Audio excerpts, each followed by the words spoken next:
Here are the 7 books on Jungian psychology that you need to read before reading Carl Jung.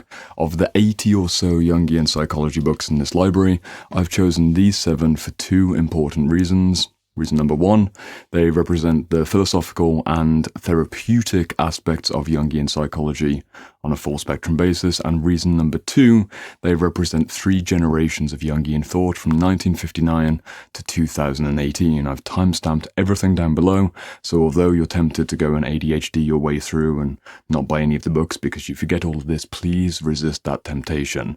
I've split this into 3 sections. We've got the first section of 2 books, which has an introduction, the second section, which is Anima, Animus, masculine, feminine psychology, and the third section, which is complexes, projections, and how to do active imagination and work with the archetypes directly.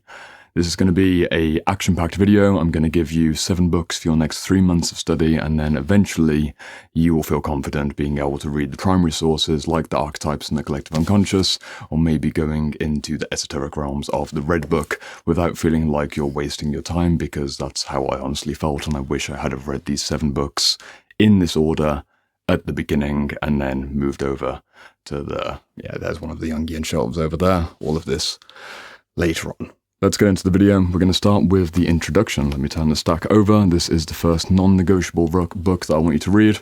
Jung's Map of the Soul by Murray Stein.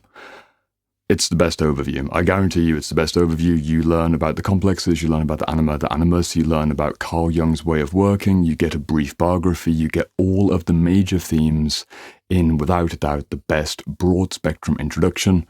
I don't need to say more than this, just put it into your second-hand bookseller cart and enjoy Murray's reassuring face right there. Let's go into a more interesting book, which is Meeting the Shadow, essay collection by Connie Zweig and Jeremiah Abrams. This is a collection, as you can see from the front, of around 50 different contributors who talk about shadow work in a full spectrum, full depth manner.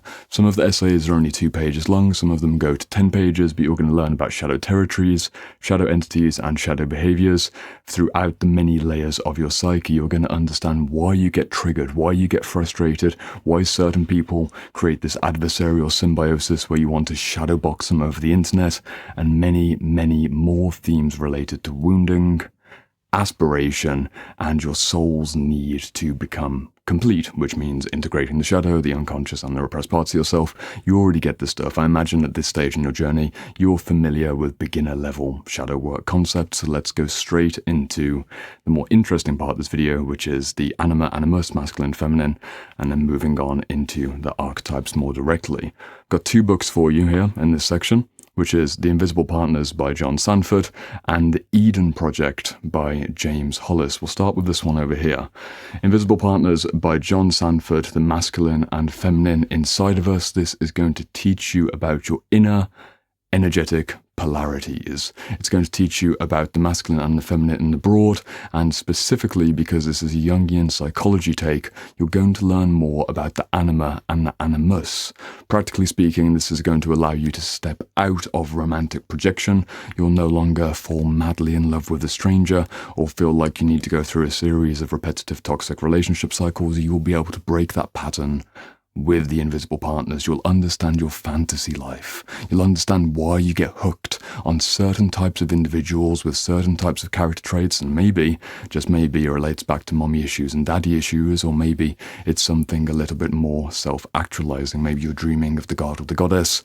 You can find out through this book, but then you'll also want to top it up with The Eden Project by James Hollis, which is an fantastic, at times also harrowing read about the nature of fantasy in relationship with sorrow.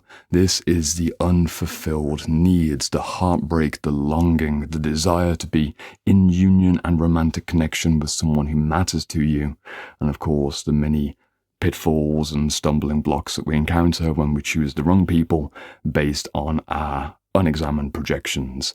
If you're interested in Jungian psychology, it's likely that you're interested in the symbolic life, and you'll be doing yourself a great disservice to go directly to Carl Jung without understanding the broad applications, therapeutically speaking, of working with the masculine and feminine polarities, and then you'll also be prepared to go deeper into the masculine archetypes like the king, warrior, magician, lover, or the feminine archetypes, just to name the 7, the maiden, the mother, the crone, the huntress, the lover, the priestess. And I always do this, is 7 so difficult? The maiden, the mother, the crone, the huntress, the priestess, the lover. You let me know in the comment section. I'm not intentionally doing this. It's because there's many different... If you read the feminine archetypes, there's not just 7. Some people say there's up to 12, and same with masculine archetypes. That's for another video. We'll move on quickly. I'm not perfect in this. I'm always learning. I don't have everything perfectly memorized, but that's the idea of having a library.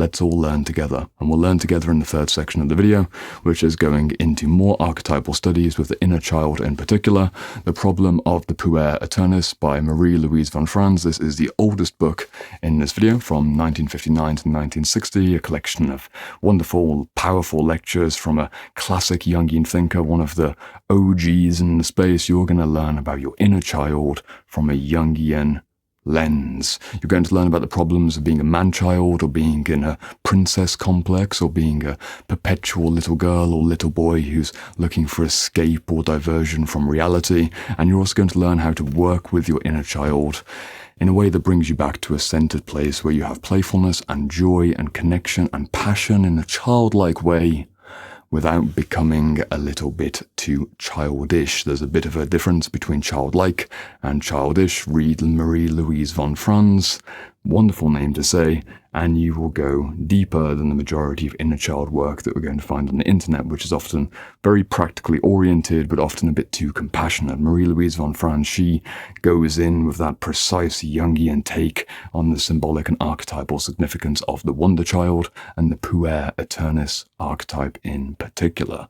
Once you've finished with the inner child archetypes, you'll probably want to look at your own grandiosity and narcissism and sense of spiritual significance, because let's be real, if you're watching a video on Jungian psychology, you probably think of yourself as being a little bit more special than other people. You probably think of yourself being quite intuitive at the very least, and if I'm triggering you and you think, oh no, that's not me, I know somewhere inside of you, some shadow part, some shadow aspect, if you're interested in these ideas, you probably dream more than other people, you're probably a bit more creative, maybe a bit more visionary, you might have good intuitions. That's the general stereotype of someone who likes this work. I've had many conversations with people who've enjoyed what I do on this channel. I've made 200 plus videos on topics just like this. I've made a course on shadow work, and you can watch my shadow work playlist, 5-hour mini intensive, link down in the description if you want to see what I do if this is your first time seeing me. I guarantee you've probably got some complexes around grandiosity, so go for Facing the Dragon by Robert Moore. One of the favorites of people who are willing to do honest shadow work.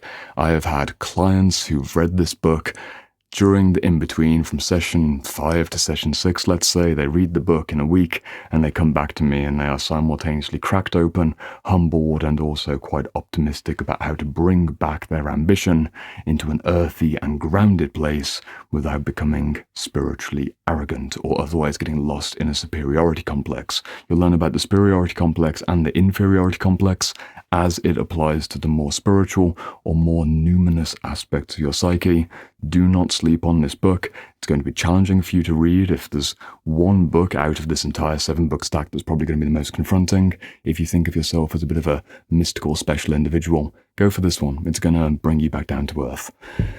And if you want to wrap it all together, final book for the video, you are going to need some practical tools for parts work and active imagination, so probably no surprises, you may have seen this book on Amazon already. Inner Work by Robert Johnson, the absolute classic, the namesake of the inner work process. You're going to learn the 4-stage process of going from meeting your shadow parts or your archetypal entities, having a conversation and discussion with them, and then hopefully integrating them in a practical manner. Generally speaking, you're going to learn how to go within, find the wisdom, and then make some actual changes in your life. Jungian psychology can be very mystical, very inspiring, and very poetic. but let's also be very practical. I don't want you to develop a certain type of superiority complex around Carl Jung in particular. I want you to honor your own inner wisdom, which is actually working in the main essence of Jungian thought. Rather than pedestalizing any external figure, you're going within, but just be careful when you're reading these books. Make sure to take breaks, be consistent, be intentional, try and read for 90 minutes to 2 hours per day. Go back across this video and actually pick up the book titles and order the books. You've got your next 3 months worth of reading. I guarantee that when you're going to go and read the Archetypes of the Collective Unconscious, or even if you're reading something like Memories, Dreams and Reflections by, his late life autobiography, you're going to get so much more out of Jung directly when you framed out the thought across 60 years of Jungian applied psychology. Just take this video for what it's worth. If there's one final takeaway that I want you to really remember, it's that Jungian psychology does lean more towards the symbolic and the spiritual and the intuitive and the esoteric, and you are well benefited from going into somatic therapy, grounding work, bioenergetics, and earthy, everyday, dare I say it, generic self-help and self-development practices like study routines and good diet and good exercise to balance yourself out. Don't become an eternal child. Don't become a bit of a puer aeternus who's caught in your reading routines and your body's decaying, or you're otherwise ignoring your family and friends and romantic interests because you're just wrapped up in this world of imagination. Yes, there's a time for it, but that time isn't all the time. I know it's easy on YouTube to stay in this rabbit hole, and this might be the 5th video in a row that you've watched on Jungian psychology. Just break the pattern. Get your feet on the earth, and as Carl Jung said, the root's going down, branches going up. Not even going to paraphrase it correctly. You can tell that I don't build my presence on the internet by paraphrasing Carl Jung and then going off the back of it. I want you to read your own books, come to your own conclusions, and I'll see you in the comments if you have any extra shares for the rest of the community here. Which ones did I miss? Which ones did you wish you had read earlier on? Let's go share them down below, and I'll see you in the comment section.